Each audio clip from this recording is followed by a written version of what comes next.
আসসালামু আলাইকুম রহমতুল্লাহি বারাকাতুহ।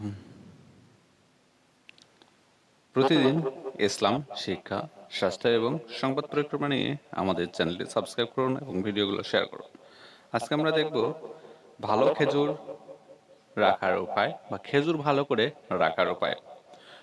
বাতাস চলাচল করতে পারে এমন বয়ামে খেজুর সংরক্ষণ করুন।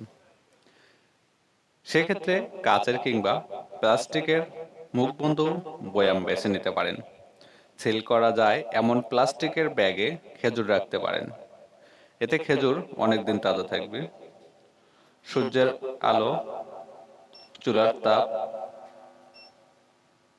ওভেনের তাপ থেকে খেজুর দূরে রাখুন। খেজুর নরম হয়ে গেলে সেগুলোকে স্বাভাবিক তাপমাত্রায় রেফ্রিজারেটরে রাখুন।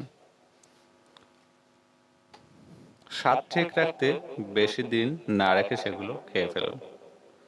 6 মাস, 1 বছর বা তার বেশি সময় খেজুর সংরক্ষণ করতে সিল করা ব্যাগ ভরে ডিপ ফ্রিজে রেখে দিন।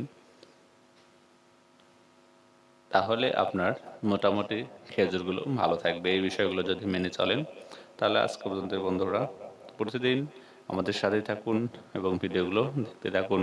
আমাদের এই চ্যানেলটি হচ্ছে একটি ব্যতিক্রমধর্মী চ্যানেল আয়োজন। ধন্যবাদ। আসসালামু আলাইকুম রহমতুল্লাহি ওয়া বারাকাতুহু।